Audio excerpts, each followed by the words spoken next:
Hey guys, Heroic Flamingo here, bringing you my Guild Wars 2 leveling build series, which will feature a video for each of the 9 classes. The reason I'm doing this series is because the vast majority of build videos online seem to be solely focused on endgame meta builds, and I know from my engagement with the Guild Wars community that a lot of you out there want help with some of the more basic elements, so this one is for you guys. In these videos, I'll be going through all of the information you need to make sure your character is as powerful as possible all the way from level 1 to 80. I'll be covering the best weapon types to use for your class, as well as armor stats, runes, utility skills, and specializations. If you've not yet made up your mind which class you want to play, check out the class guide playlist on my channel, where I have a detailed guide on each of the classes to help you make that decision. I'd like to thank you all for your fantastic support I've received on my channel so far, and if you find this content useful, please consider dropping a like and subscribing to be kept up to date on my latest content. You can also follow me on Twitter at Heroic Flamingo, where I'll be posting regular updates as well as doing gem giveaways for you guys. Finally, I just wanted to let you guys know that there are 2 links in the video description that might interest you. The first one is to sign up for a free Guild Wars 2 account, so if you haven't got an account yet, do give that a click. And the second one is a link to the Guild Wars 2 store page, where you can purchase the Path of Fire expansion and get Heart of Thorns with it for no additional cost. All of these things help support the channel and I thoroughly appreciate it. Without further ado, let's get started. Okay, so now we're going to have a look at the leveling build for the Ranger. So the first thing we're going to look at are the weapons that I've chosen for this build, and then we're going to have a look at the individual weapon skills and just see how they fit in and which are the most powerful skills to be using. Okay, so first of all, we've got the longbow, which is a 2-handed ranged weapon, and then for our other weapon set, we've got the greatsword, which is a 2-handed melee weapon. So when you first start the game, you'll probably start with a longbow, not 100% sure off the top of my head, but if not, I'd pick one up pretty soon. You'll be able to get one just from looting a monster or just a weapon merchant for, next to no money, or if you've got other characters, you could probably just get one off the trading post for 50 copper or something like that anyway, so that shouldn't be too much of a problem. So you'll just start with your first weapon skill, and you'll unlock weapon skill 2 at level 2, weapon skill 3 at level 4, weapon skill 4 at level 6, and weapon skill 5 when you get to level 8. So by then you'll have 5 weapon skills on your longbow, and then when you get to level 10 you'll unlock a second weapon set, and that's when you can go in here and equip a greatsword as well. And as you can see, you can switch between them, and you'll have 5 skills for that as well. So 10 weapon skills by the time you get to level 10. So it is quite good because that eases you into it and lets you learn the weapon skills one by one. So let's go into each of those weapons and just sort of have a look why we've chosen them. So the longbow, I think, is a bit of a must for the Ranger. It's sort of a staple really for the class, as you can imagine. I mean, I do like to pick weapons as well, when I can, that I think suit the class as well. Like, if I was to do a fully melee Ranger, I just don't think it'd be right. I'd rather just go play a warrior or something like that. So I am glad that the longbow is a good weapon and we can actually utilize that. So let's have a little look through the weapon skills on the longbow. So our number 1 skill is long range shot. So this is shoot your foe from long range. The further the arrow flies, the more damage it does. So, you want to use this as your, when you first start attacking an enemy, because you'll probably be maximum distance from them because they haven't started coming towards you yet. So as you can see, more damage the further away you are. You can hit a few enemies with that as well, and it's got 1500 range, which is a really long range, to be fair. I think that's about as long as it gets on this game. So that's just your auto attack ability pretty much. So when you first start the game, you can just let that auto attack, and that will just do a decent amount of damage. And you see, as they come towards you, start doing a little bit less damage, but that's good because we've got a melee weapon once you get to level 10 for your second weapon as well. So once the enemy gets close to you, you can whack that out. Your number 2 skill on the longbow, so this is one of your main damage skills, and this is called rapid fire. It's got an 8-second cooldown, and it's fire multiple arrows at your foe. So as you can see, it's 10 times damage there, so it shoots 10 arrows really quickly, inflicts vulnerability on the enemy, and it's also 1500 range as well. So as the enemy's coming towards you, just whack this out, bam, bam, bam, bam, bam, bam, bam. There you go, 10 arrows in the space of 2.5 seconds. It does a really good amount of damage. 8-second cooldown is not too bad. So whenever you can on cooldown, you're going to want to whack that one out and utilize that as much as possible. So your third skill is Hunter's Shot. So this has got a 9.5 second cooldown. It's fire an arrow that grants you stealth when it hits an enemy, and your pet gains swiftness. So you're not going to use this generally in combat because it's not a damage ability. But what it is, it's an ability for you to, it's sort of a defensive ability really. So you're going to fire an arrow. You can't really demonstrate because I haven't got an enemy here, but look, it's going to fire an arrow. It's going to give swiftness to my pet so it moves faster, and I'm going to get stealth. So a couple of things this might be good for is getting away. You know, if you need to get away from combat, you know, enemies too high level or something like that, then you can use that, and it's just a good chance for you to, you know, a few seconds of stealth so you can get away from the enemy. You might also want to use it, you know, maybe to reposition in combat or something like that, you know, gain the upper hand. So you might stealth and then you can, you know, move away from the enemy a bit and then start using some of your ranged abilities. So really it's that. So if you're just fighting an enemy and you're just trying to do as much damage as possible, ignore that button to be honest, because it's not going to help you. But as a defensive ability, that can be quite good. Your number 4 on the longbow is Point Blank Shot, and this has a 12-second cooldown. So push back your foe with a point blank shot. The closer they are, the further it pushes them back. So this, once again, so your 3 and 4, this is not a damage ability. So you wouldn't be just using this in with, you know, if you're just trying to maximize your damage and someone else has aggro, it just wouldn't be worth using. You want to use, you know, the other abilities we'll go through that do more damage. But what it is good for is it's good as a crowd control ability. So you're going to be knocking enemies back, which obviously means that you're going to create a gap between the two of you. So when you're using a ranged weapon like this, that can be quite useful. So if the enemy's coming towards you and, you know, really you don't want to be taking many melee hits. So you press your number 4, bam, that'll knock them back, and then you can hit them with the number 2. To do a bit of damage, and obviously suddenly your number 1 does more damage again now because you're further away. So it's a pretty effective skill for your crowd control, just not from a damage point of view. So do bear that in mind. Don't bother wasting that. If you know someone else has got aggro, you're going to want to use some other skills to do more damage. So your 5th and final ability on the longbow is Barrage, and this has a 16-second cooldown. So barrage the target area with a hail of arrows that cripple. So this is a really cool ability. This is like what you'd expect from a ranger. So this is a ground targeted ability. It's got a long range and a decent radius. So what you're going to do is you're going to pick where you want to put it. Hopefully on top of the enemy. So maybe if your pet or another player that you're playing with has got aggro of the enemies, you can boom, put that down on top. You see, don't move when you're doing that as well because you interrupt it. And it goes for a fair little bit of time there as well, to be fair. Look, doing quite a lot of arrows, so it'll do a decent amount of damage to everyone who's in that radius, as well as crippling them as well, so their movement speed is reduced. So if they're coming toward, if you've got a swarm of enemies coming towards you, try and place that just in front of where they are, so as they walk into it, it does damage and slows them down, which means you'll be able to move back while utilizing some of your other damage abilities. You see like that, you can move while using that, which is good. Like with most of the combat in Guild Wars 2, it's nice and fluid. You're not standing still, which is great if you're using a ranged weapon. It means you can, you know, try and keep distance between you and the enemies. So that's the longbow. I think that's a really effective weapon for this build and for the ranger. And you know, I just think it's really good as well to be able to use a bow, because some of the other classes, like some of the traditional weapons, aren't that great, which can be a bit disappointing. The other weapon that we've got is the greatsword. So the greatsword is a melee weapon. You know, if you don't feel like using a melee weapon and you want to go all range, you know, you can look at some of the alternatives. There are, you could use a short bow as well, but I think this is much more effective. Melee is really powerful in Guild Wars 2, so it can be difficult to do like a leveling build when you want to be doing a decent amount of damage so you can level quickly.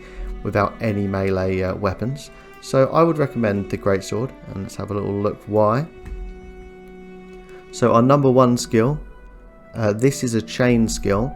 That just means it has 3 abilities and they're one after the other. So you don't want to interrupt it while it's doing the chain. So you've got slash, slice and endure and swing. So slash your foe, then slice your foe, then slash at your foe once more. And the last attack restores endurance, which is your bar here for rolling around, so you can get a little bit more movement. So it's a decent powerful chain ability. It will automatically chain one after the other as long as you don't use any other skills. So try not to use another skill when it's in the middle of the chain, because it will just waste it, because most of the damage and effects of these chain abilities are weighted towards the final strike, so it's sort of a waste to do that. So that's pretty good, and you can come up to the enemy and do that. The range is 130, so you do have to be right up to them. So there's no range to that ability, it's completely melee. So your number 2 ability here, this is one of your main damage abilities, and this is called Maul. So this only has a 3 1/4 second cooldown as well, so that's great. It's attack your foe with the force of a bear. Your pet gains an attack of opportunity. So it does a good amount of damage, as you can see, vulnerability on the enemy. An attack of opportunity means that your pet has plus 50% damage on their next attack, as long as they attack within 10 seconds. So that just means that you're going to get a nice big attack from your pet as well, which just increases the damage. You can hit up to 5 targets. The range is 220, so it's a little bit further than your normal melee range, but pretty much you want to be right up to the enemy to use this, and you can hit a good few enemies with it at the same time. So as you can see, bam, really cool animation there as well. So you hit it with your sword, but then you summon the spirit of a bear, bam. So you can see big damage, and to be honest, the most surprising thing about this skill is it's got just a 3-second cooldown, so you can use that a lot, and that's going to be doing a bunch of damage. So that's why that is one of your most important skills, and probably the reason why we've got the greatsword in this build. So definitely don't sleep on that one. Our number 3 skill with the greatsword is swoop. So run and leap at your foe, hitting them and nearby foes. So this isn't a damage ability that you wouldn't, if you're just up to an enemy and you're hitting them, you wouldn't necessarily use this. You'd be focusing more on your other ones. But what this is, it's a pretty good gap closer. So it's got a range of 1,000, so you can do it from pretty far away, and you're going to run and jump at your enemy. You are going to hit them. You can hit a few enemies. It will do some damage, which is cool. And while you're jumping, you'll evade attacks as well. So it's pretty good, because what you don't want is to pull out your melee weapon and run towards an enemy, and if they're ranged, they're doing damage to you while you're coming towards them. So you can just go, boom, jump, close the gap, and then maybe hit them with a maul. Use your chain skill here or something like that to start doing a decent amount of damage. So it's really good for that gap closing, moving around the battlefield and stuff like that. So just a little bit of added mobility there. And your number 4 skill, okay, this one is, once again, it's not a damage skill, so you're not going to put this in, chain it with all your other abilities, but it's a counter-attacking ability, which you might be familiar with. Most classes do have these. So what it does is it channels itself for 3 seconds, and for that 3 seconds, it will block incoming attacks, and if an attack is blocked, you'll counter-attack, or you can counter-attack, sorry. So for 3 seconds, you can just block attacks, but if you do take a hit, this number 4 ability will trigger again, and you'll be able to use counter-attack kick, which is kick your foe, knocking them backwards.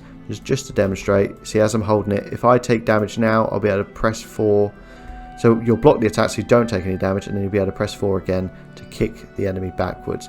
So if you've got an enemy attacking you melee and they're doing quite a lot of damage, it's a good defensive ability there. You can use that to knock them backwards, and then perhaps you could whack out your bow and do some ranged abilities. So it's pretty good from a defensive point of view, so don't forget about that skill. And then your number 5 on the greatsword is Hilt Bash, which has a 20-second cooldown. So daze your foe with a Hilt Bash, stun them if you hit from behind, and refresh your maul ability. So this is great because you can, while you're, if you just use maul, you might want to use this to daze your foe. And ideally, if you're another player or your pet is aggro, then you can just do this from behind, and it will stun the enemy, which is great. 1.5 seconds of stun, which means they can't do anything, and you'll also get your maul back as well. So it's a good way of bringing that back. I mean, I must admit, maul does only have a 3-second cooldown, so it's not the end of the world, but it's pretty good. You could use that and then you could use that from behind, stun the enemy, and you can use your maul again straight away. So that's a really good thing as well, that you can link up with your other skills. Okay, so that's everything for the weapon skills, the longbow and the greatsword. So I think that's a really good combo, and I'd recommend using them for this build. So the next thing we want to have a look at are the healing, utility and elite skills. Okay, so healing, utility and elite skills. So this is your 6, 7, 8, 9 and 0 skills along here. So the healing skill, your number 6, you'll actually have that from level 1. So you'll be able to use a healing skill then. Your slot for number 7, you'll unlock that at level 11. Your number 8 skill, you'll unlock at level 15. Your number 9 skill, you'll unlock at level 19. And your elite skill, you'll unlock at level 31. So you're not going to have access to all of these straight away, but obviously we're going to go through them now to show you like what you're aiming for as you level up your build. So with your healing skill, I've gone here with this command skill, which is we heal as one. So heal yourself and your pet, and you each gain copies of the other's boons. So obviously there's an obvious bonus here, which is not only are you doing a decent chunk heal on yourself, you're also going to be healing your pet as well, and your pet's going to be doing a decent amount of damage, so you do want to make sure they stay alive. So that's good there. And then, yeah, if you've got boons on you, if your pet's got boons on you, you're going to copy them to each other as well. So you may be doubling up on boons and things like that. So that'll be really good, just making you and your pet a bit more powerful for a short amount of time as well. So I do think that's a really good healing skill there, just to demonstrate. There you go, you can see that it affects both of you. Nice little animation there. Obviously you've got some other choices here. You can go Troll Engine, and that regenerates health over time. So as you can see, overall you probably get actually a slightly bigger heal, but it is over time. I think most of the time when you're using your healing skill, you kind of need it then. Like, it might be a bit low on health, so I do prefer a chunk heal, but that's always an option if you feel that you know, you'd like to do something a bit more over time. But yeah, other than that, I think this is the best healing skill, and as you can see, a 20-second cooldown as well. So that's a pretty low cooldown there, so you can use that relatively often. So use that whenever you need it, you know, whenever your health's low, or, you know, getting a bit low anyway, then you can use that to heal you and your pet, which is pretty awesome. For our utility skills, we've got a nice range here of offensive and defensive skills. So first of all, our number 7 skill here, we've got Quickening Zephyr. So this is a survival skill with a 45-second cooldown, and it's you and your pet gain quickness and super speed. So this is one of those ones that you might sort of, it doesn't look that exciting, doesn't hit the enemy and do damage like that, so you might not look at it. That's where you'd be wrong, because this is a really, really powerful skill, and it's great for your build. Cooldown's a little bit long, but to be fair, the quickness does last quite a long time. So quickness for 7 seconds.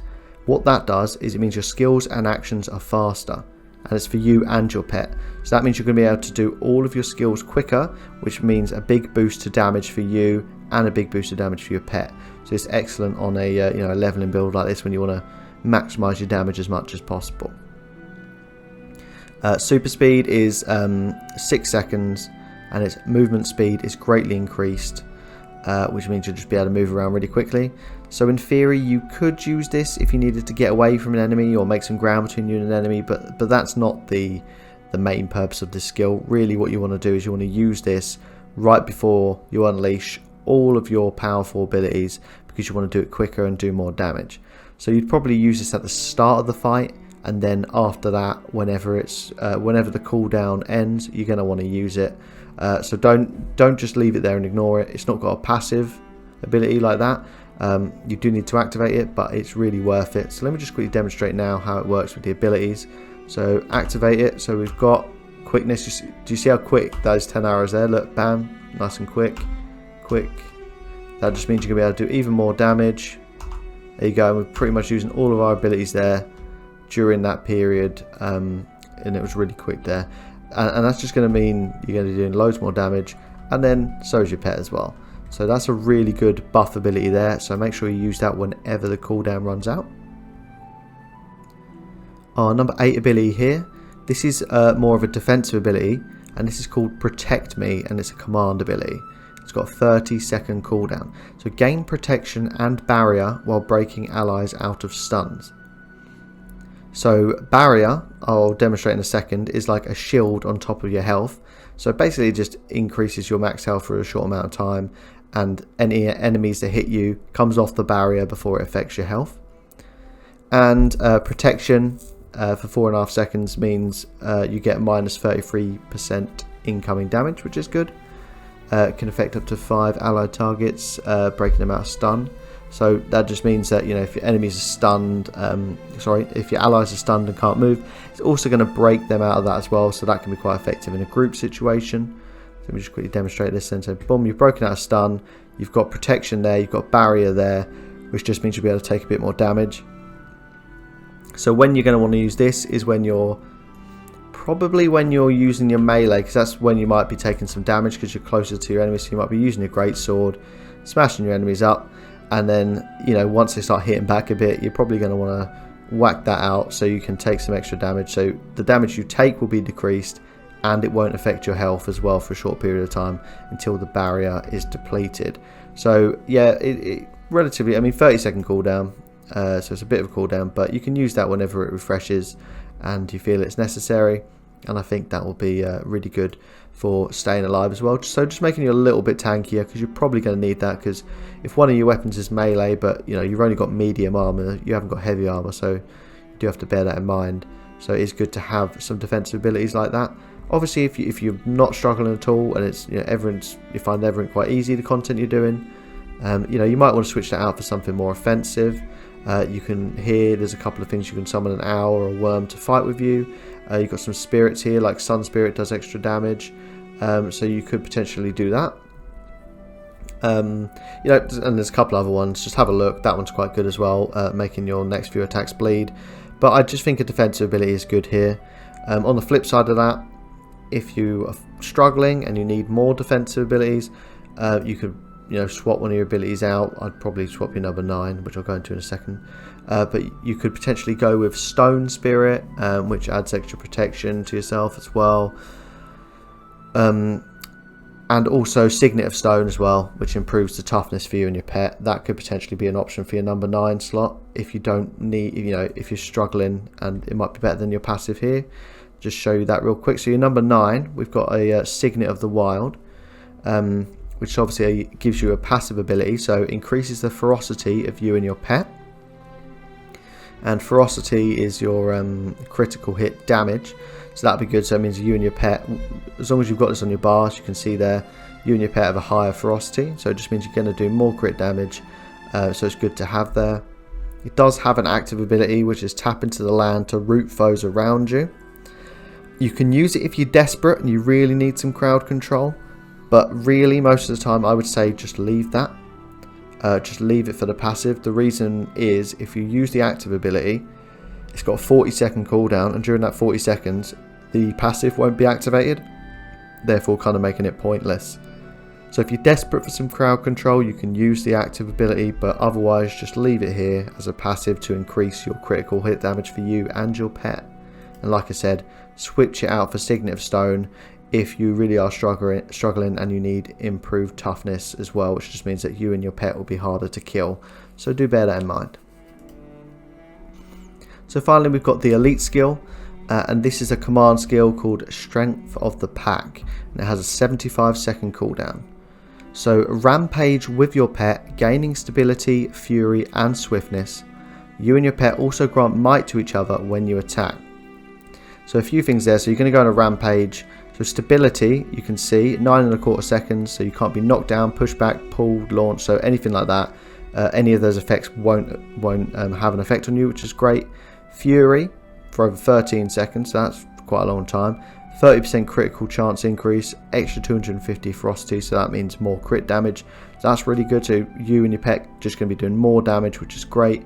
And you can see you also get swiftness as well, so movement speed increase, so you can move around the battlefield, and just you and your pet's mobility will be a little bit better. So it's just a good buff ability here for you and your pet. And then you get that, one of the main parts of it is that for 10 seconds, whenever you and your pet attack, you'll be granting might to each other. and might increases your damage, and that will stack. So, you know, if you use this in the middle of a battle and you and your pet are attacking, you'll be sticking loads of stacks of might on each other, just sort of increasing your damage, and the whole thing will snowball, and you'll just be able to wipe out your enemy a lot quicker. So that's really cool. So if I just demonstrate that one, there you go, really awesome. Oh, such a such a cool animation there as well, to be fair. So I think it's worth it just for that. So as you can see, that lasts for 10 seconds, and then you still got Fury and Swiftness there for a little bit after that. But that's definitely worth doing. Sort of when you go into combat, you can use that, but obviously got a 75-second cooldown, so make sure you do use it at times where you need it as well, like some extra damage, like when you're fighting a boss or something like that. So that'll be a really good ability as well. So that is all of these healing, utility and elite skills for this leveling build. So the next thing we're going to have a look at are the weapon and armor stats. Okay, so now it's time to look at the weapon and armor stats for the Ranger build. Okay, so first thing I'd say is this is predominantly a power build, as pretty much all leveling builds would be, because it means you do more damage, kill enemies quicker, and level up faster. Well, that's the premise anyway. So when you do start, you know, when you start your character and you're level 1, at first, you know, you're not going to have any stats on your gear really anyway, so it doesn't matter. But after a few levels, you'll start to see some stats creep onto there, and at first, you're going to want to go with power. So you'll only have one stat on your armor to begin with in the early levels, and that one should definitely be power. If it hasn't got power, get rid of it and make sure you choose the armor or weapon that has power. It just means you're going to do more damage, and the content shouldn't be too challenging at those low levels, so just power should be absolutely sufficient for that. As you start to level up, you'll notice a second stat starting to sneak onto your gear. So obviously your first one you still want to be power, but with the second stat, normally when you're leveling, you can mix it up depending on what you need. So precision and ferocity are ones that contribute towards your critical hit chance and damage, so they can be good. But if you're struggling a little bit at that level, you can always go toughness, which increases your armor, or vitality, which increases your health. So really I'd say go with whatever you need at that stage, and what you think is going to be useful. And then when you get to a bit higher level, you're going to get your third stat, and that's when you're going to think about what combinations you want. The ultimate damage combination is always the Berserker stats, which is, you can see in front of you here, power, precision and ferocity, with power being the biggest one, and then equal amounts, slightly lower amounts of precision and ferocity. So like I said, power is extra damage, so that's going to be the main one, and then precision is increased critical chance, and ferocity is increased critical damage. So they sort of all go together to create the ultimate power build. So the vast majority of the armor and weapons that I've got here on this Ranger leveling build, they are Berserker stats, so it's power, precision, ferocity, and that's going to be the maximum amount of damage. But it does depend sort of on your situation, how you feel, how experienced you are as a player, and how you're getting on with the build, because you may feel that you need a little bit more health or a little bit more armor or something like that. So just to show you what I've got, so I've got power, precision, ferocity on all of my armor and weapons here. I've also got power, precision, ferocity on the top set of jewels here as well, because to be honest I felt that that was appropriate. And then with these bottom three here, this is where I've gone power, toughness and vitality. So still giving me extra attack, but also give me extra armor and health. That's what gives me almost 19,000 health here, which is pretty good, to be fair. So I'm pretty happy with that. It's, you know, that's what I think is appropriate for this. You could change these all to power, precision, ferocity for the maximum damage if you feel that you're not struggling at all. I feel these are appropriate, especially when you get to the higher levels and you want to start doing harder content. But also, on the flip side, if you find it a bit difficult, you could switch these ones out here for some toughness and vitality as well. And, you know, you could stick some over here, but generally I would say all of these armor and weapons here should be power, precision, ferocity for you to be really doing a decent amount of damage. And then, yeah, with your jewels over here, you can mix it up, add some toughness and vitality as and when you need it, so do bear that in mind. I've got Superior Rune of the Pack at the moment on this armor, which gives us extra power and boon duration, and a big bit of precision as well. And then at the end, stacks of might, fury and swiftness, which is pretty good. That's a good set to go with. Good solid damage runes there. But you could also go with Superior Rune of the Scholar, which is probably your ultimate one. It's a bit expensive, but if you're able to afford it, it's probably worth going with. But don't worry too much about that if you're lower level as well. On the weapons, I've gone Sigil of Force and Sigil of Strength, which gives you more damage, and you gain might upon critically hitting a foe. And I've done that on both weapons as well, which I think is the optimal sort of thing there, which just means that I'll be able to increase my damage as much as possible.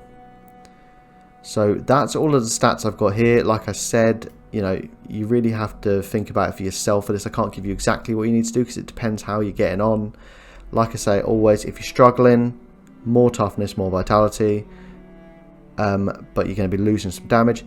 And if you're finding it absolutely fine, just go full power, precision, ferocity, and just get as much damage as possible, which is normally the funnest way to play it. But I like to just err on the side of caution sometimes, just add a few bits of toughness and vitality, just to bump up my health a little bit, just to make sure that you don't, you're not too squishy, especially considering obviously you've got a melee weapon here with the greatsword as well. So it's just something to bear in mind. Okay, so that's everything for the weapon and armor stats. So the next thing we're going to have a look at are the specializations and traits.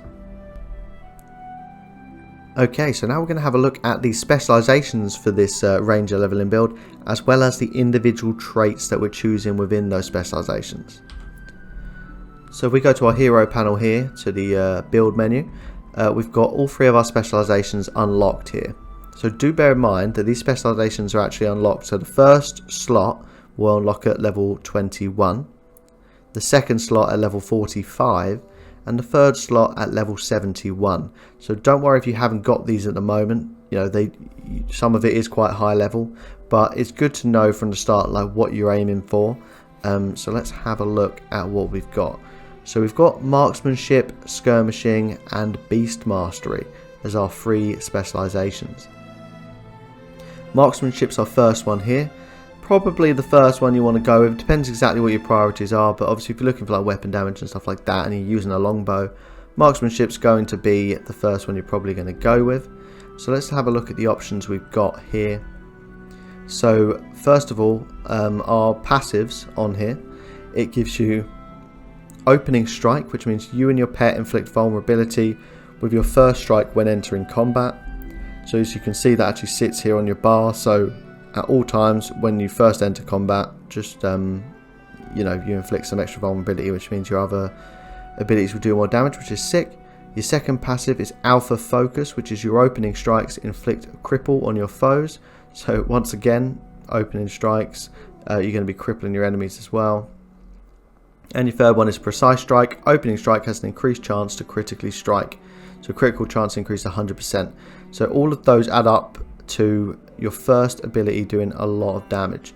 So do bear in mind you might want to maybe start with a number 2 ability, because rapid fire is really powerful and this will just be buffed even more. But those are the passives on the marksmanship one. You'll unlock those as you level up. You'll be able to use your skill points to purchase these traits. But it's a process, so you won't have them all at first, but obviously just get them one by one. And with regards to the choices that we've made, we've gone with middle, bottom. So that is Hunter's Gaze, which is gain might when you strike a foe based on their health percentage. So if they're below 25% health, you gain 3 stacks of might. Below 50% health, you gain 2 stacks of might. And if they're below 75% health, you gain a stack of might. So that's great for a damage build like this, because might just gives you more power. So that's really what you want to go for. So I'd recommend going with that one. Second up here we've got Far-Sighted, which is Ranger weapon skills deal increased strike damage. Damage is further increased for foes above the range threshold. So once again, this is just giving you more damage for all of your Ranger weapon skills, for all of your 1 to 5s, which is great. And then if you're over 600 range from an enemy, you get an extra 10% health, 10% damage increase as well, which is good because your number 1 skill does that already. So if you're using that and you're further away than 600 range, which which isn't too far. You'll be doing even more damage with this trait here. And finally on marksmanship, we've got lead the wind. So your longbow and harpoon gun skills pierce and recharge faster. Striking foes beyond the range threshold grants boons.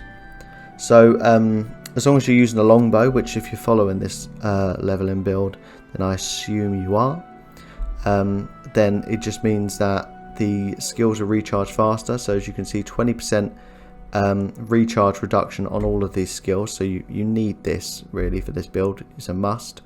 And then striking foes beyond the range threshold grants boon. So range threshold is 1200, so that's pretty far away. So you might not always be that far away, but it is great while you are. You'd be giving yourself swiftness and quickness and things like that. So yeah, that would be a really good one as well. So for your second one, you can go with Beast Mastery or Skirmishing. It doesn't really matter which one, it depends what one you prefer. So what I would say is probably wait and look at the ones that I read out, and sort of see which ones you maybe need the most and choose that. So whichever one you choose for the second one, and then when you're level 45, and then obviously once you get to level 71, just do the third one.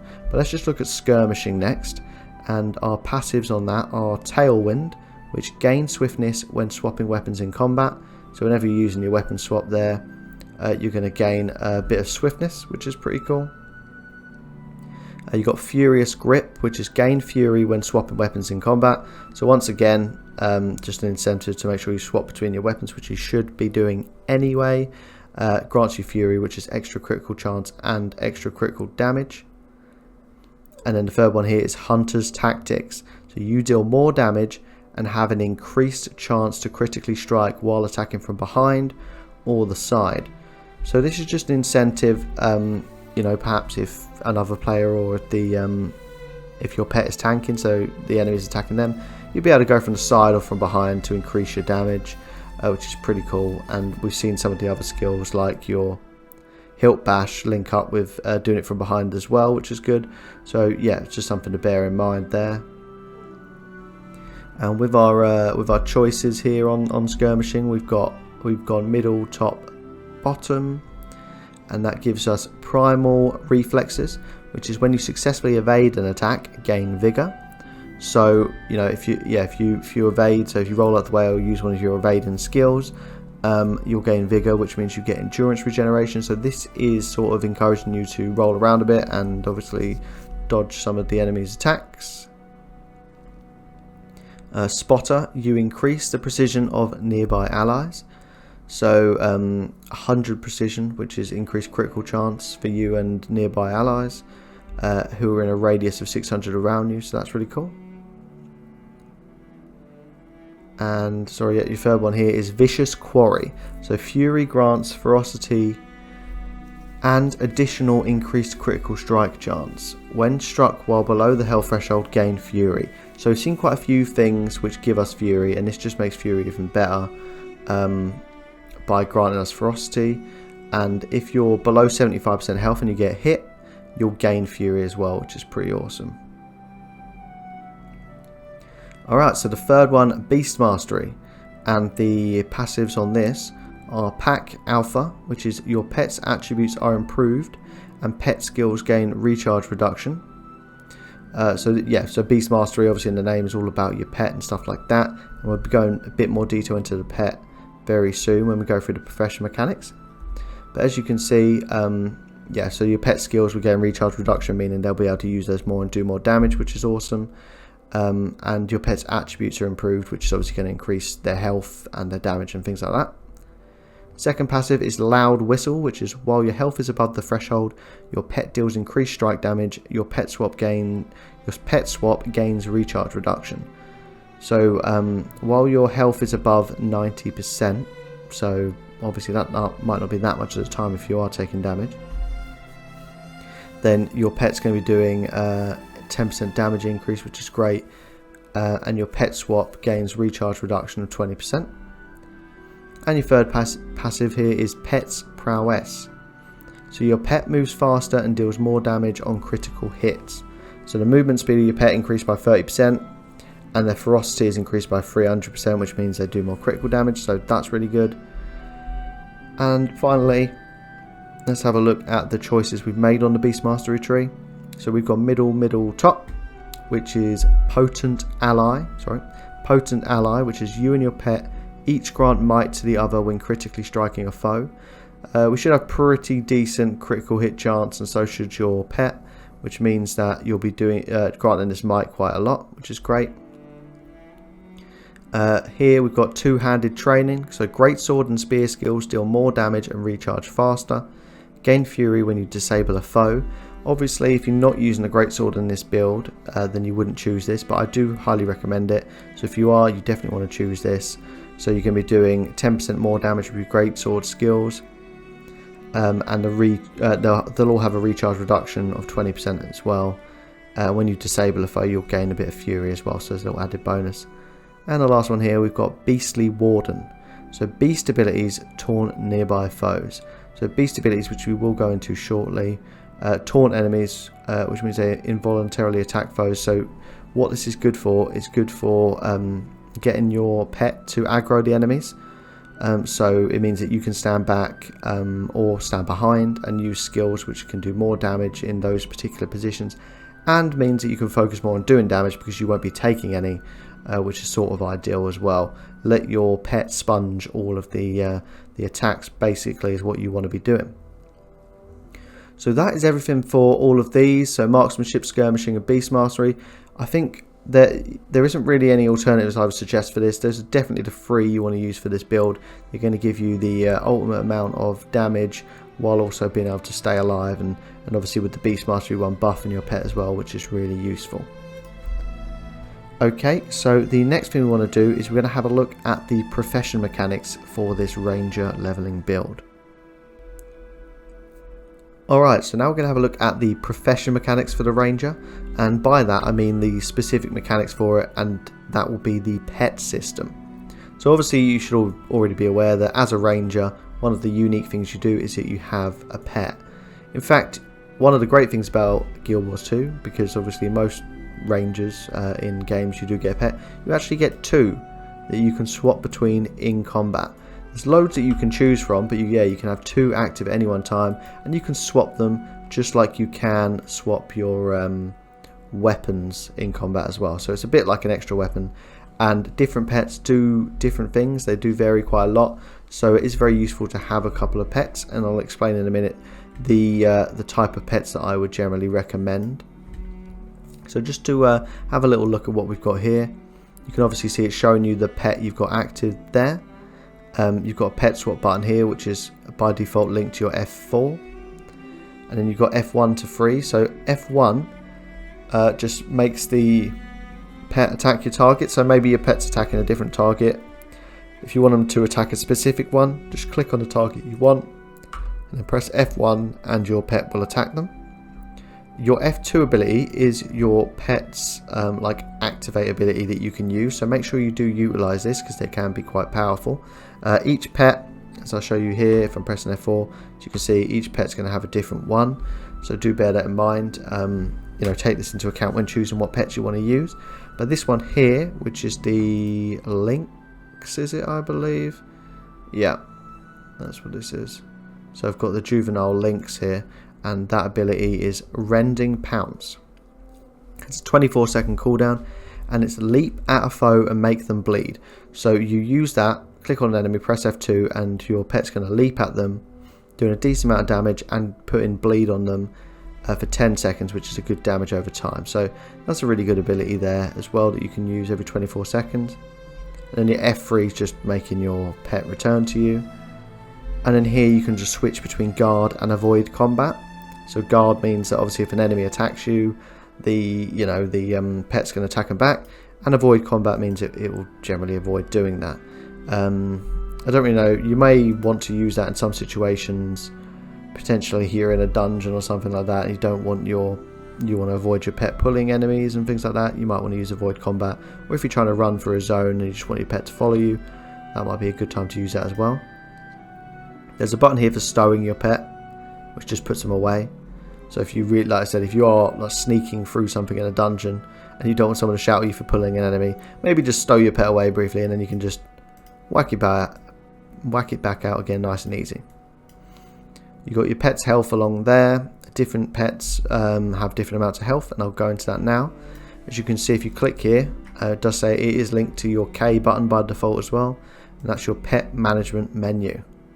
So this is where you've got the two pets you can switch between. You've got the juvenile lynx, and then I've also got, is it the juvenile brown bear as well, yeah, which I can switch between by pressing F4, as you can see.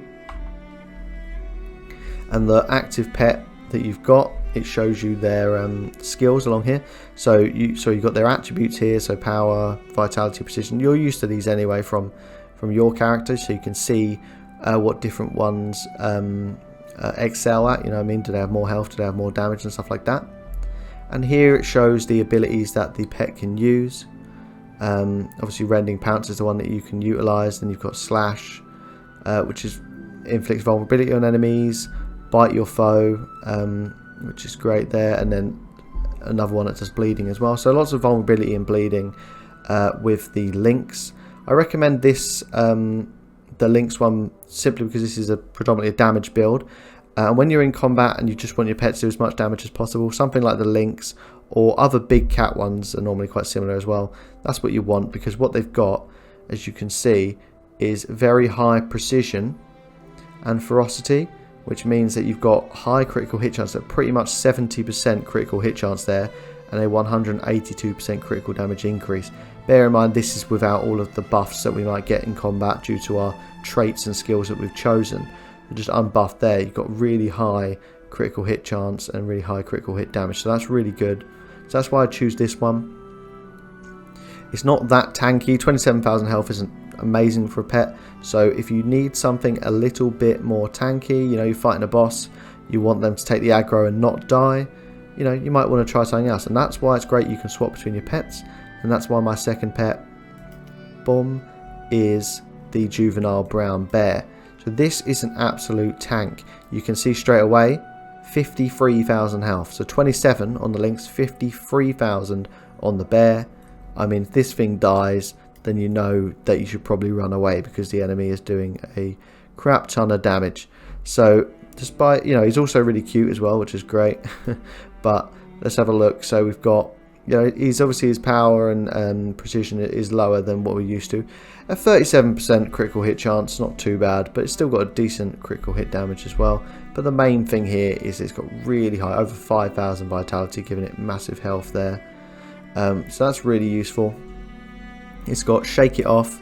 That's the ability you use with your F2, which is cure a condition on yourself and all nearby allies. That's good little condition cleanse there for yourself and your pet. They've got Slash, which is basic damage. Bite to recover health, so look, they can actually recover some health as well as already having loads. And then Defy Pain, which is you take no damage for the next few seconds. So you can see most of those skills aren't really damage abilities. It is a tanking pet, but if you know, it can be really useful. You know, if you're fighting some quite hard enemies and you want it to take aggro, yeah, it can be great, and it can just mean that you can focus on doing more damage. So overall, you might end up doing more damage with a pet like this.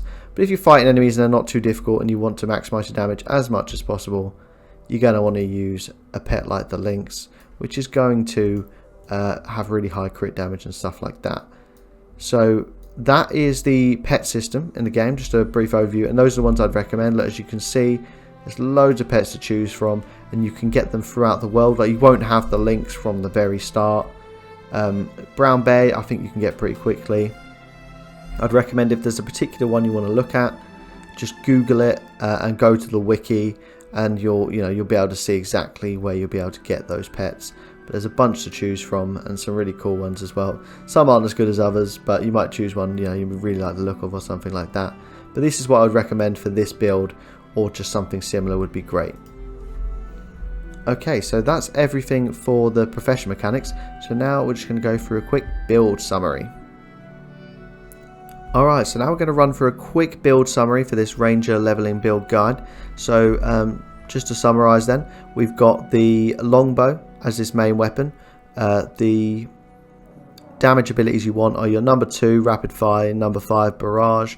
They're your main damage abilities. and this is quite good for long range attacking as well, because it does more damage from long range. Your number 3 is for escaping from combat or for moving around, because it makes you go invisible. Don't use that for damage. Number 4 as well, don't use that for damage, but it is quite good for crowd control, so it knocks the enemies back, so you can continue to use your ranged weapon. Your other weapon I recommended was the greatsword. You could use something else if you wanted more range, but I definitely recommend this. Your number 1 is a pretty powerful chain ability, so try not to interrupt that when it's doing its thing, because quite a lot of it will be on the 3rd strike. Number 2, Maul, that is your main damage ability on here. Inflicts vulnerability, does a good amount of damage, only has a 3-second cooldown. Number 3 is a gap closer, so you can use that to enter combat. So if you want to, if you're a bit further away because you're using your bow, you can use that to jump closer to the enemy. Number 4 is a counter-attacking ability, so you only want to use this when you're about to be hit. It's not good for damage, but from that point of view it can be good because it kicks back the enemy, and then maybe that gives you some space to pull out your longbow. And your number 5 here, again, not really for damage, but it dazes your enemy, and if you use it from behind it will stun them and also refresh your Maul ability, so it can be used for that. So your healing ability, we heal as 1, which heals you and your pet, which is awesome, also buffs you. Your first utility here, Quickening Zephyr, which gives you and your pet quickness and super speed, which means your skills loads faster and do more damage. Use that whenever you can on cooldown. Your number 8 here, Protect Me, which is great. It gives you extra barrier and protection, so it's a good defensive ability there, so do use that if you need it. And you've got Signet of the Wild here, which is a passive, which gives you increased ferocity for you and your pet, which is increased critical hit damage. Do not use the active unless you really need the crowd control, because you'll lose your passive here, so just try and remember that. And then as your elite, you've got Strength of the Pack, which is just a nice rampage ability for you and your pet, meaning you grant stability, fury and might to yourselves, and a bit of swiftness as well, so that's really good. So that's all of your abilities there. Just a quick one, we've got the armor stats that we went through, so predominantly power, precision, ferocity for all of these to maximize your damage as much as possible, but I've got a bit of toughness and vitality over here just to add some extra health and armor, so do consider that and maybe add a couple more if you're struggling. We've got the specializations here, marksmanship, skirmishing, beast mastery. You're definitely going to want all 3 of these. Doesn't matter too much what order. You probably start with marksmanship and then do one of the other 2, and then save the other one for your 3rd slot, and try and set it out as I've done here to maximize this build. So that is pretty much everything. Oh yeah, and quickly just the pet as well, isn't it? So yeah, we went through the pet. I recommended the lynx and the brown bear.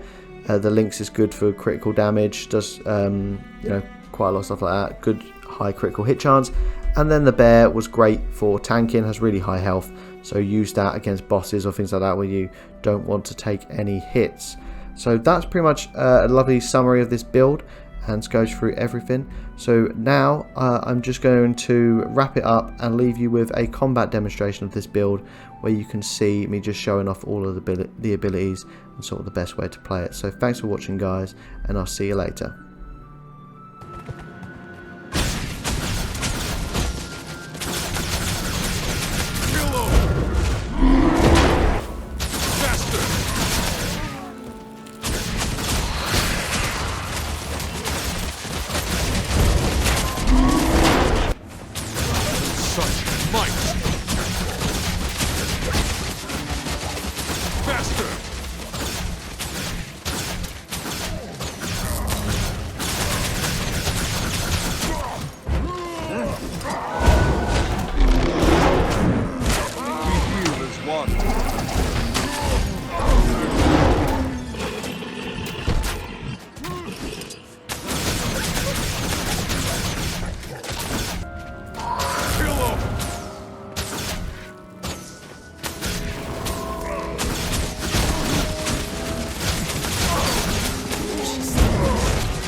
The ice prisons.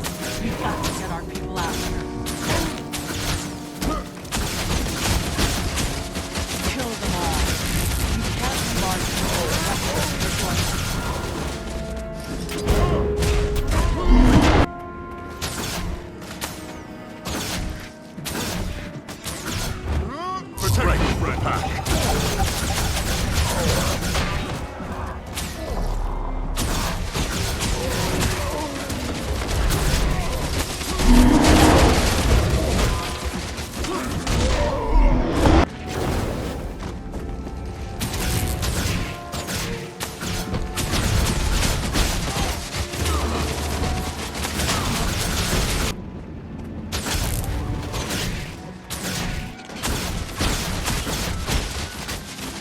Take me, friend. Straight to the path.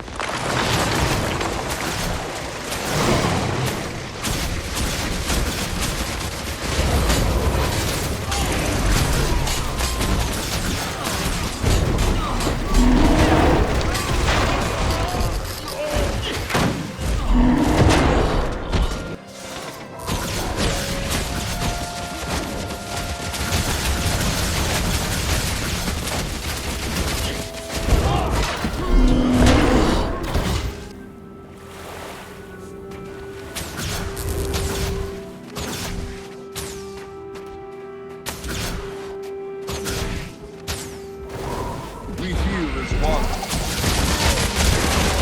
Feels nice.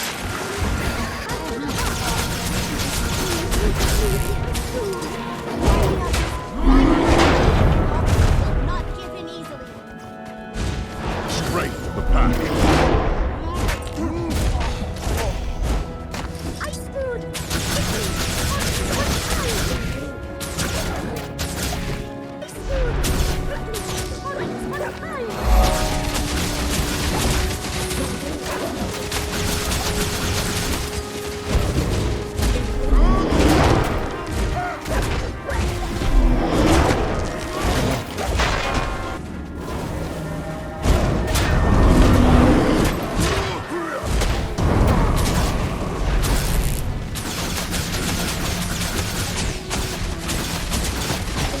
We heal as one.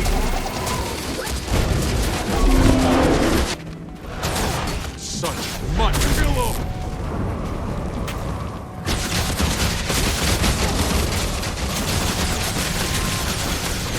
Faster.